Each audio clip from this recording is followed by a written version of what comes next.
which told them what was important to the spirit. Beauty was not abstract.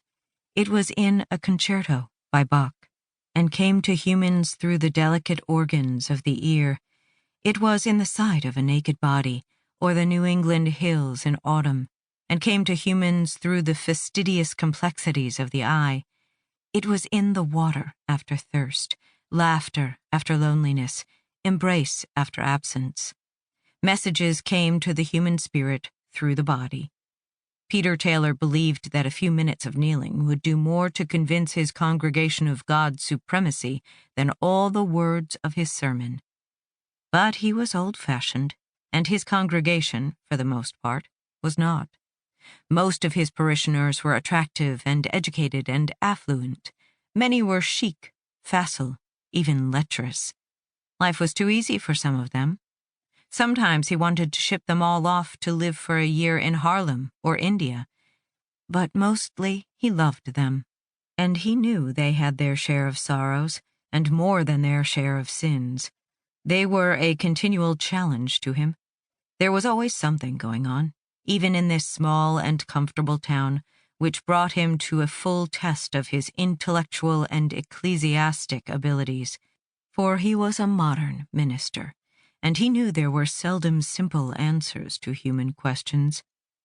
The bells were tolling. It was time to begin. He rose, brushed his knees, and crossed the room to glance at himself in the mirror. He had been told, often and with varying degrees of subtlety, that he was a handsome man, and although he tried to fight vanity, it was a help to him to know just how he looked before he faced his congregation. He was tall, broad-shouldered, and if he had put on weight here and there, the general effect was to make him seem massive, influential. His black hair was graying at the temples, and the lines his face had gained with age were a help. When he was younger, his blue eyes and symmetrical English features had made him seem too young, too untested for such a position. But he had gained some wisdom with his 48 years, and this showed. He looked like a minister, and this gave him the confidence to take on the complicated crew who awaited him now. He left his office and walked down the hall and into the chancel. Through the years, the exterior of the First Congregational Church of Londonton had graced as many calendars as Marilyn Monroe because of its simple architecture, its classic steeple spiring toward the sky. But Peter preferred the interior of the church.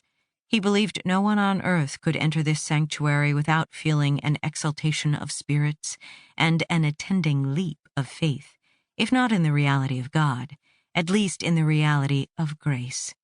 The walls of the church rose up around him for 60 feet and were crowned by an oval ring of ceiling that was lightly vaulted to make the most of subtle domes.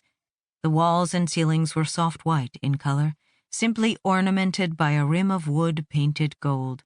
The sanctuary was slightly longer than it was wide, with 6 long, high, narrow windows on each side.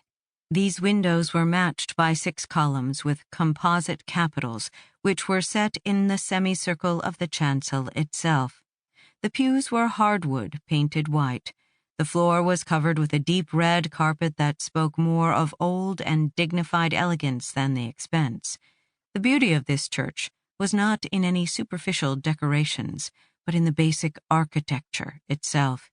It rose up and curved into itself with complete simplicity, as if it had been built by men with peaceful hearts.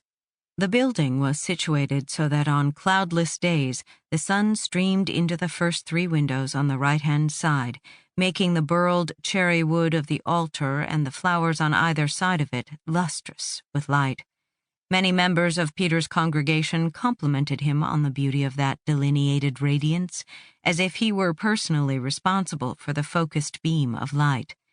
But he knew how they felt. Bright sunlight came through those windows with the benevolent force of a blessing. Still, Peter preferred the church on cloudy Sundays. Then all the windows were equally illuminated by a silvery white glow, and Peter felt that they were all at once together, drawn together and encompassed by that gentler light. Today was so cool and cloudy that for the first time in months, Peter's congregation sat before him.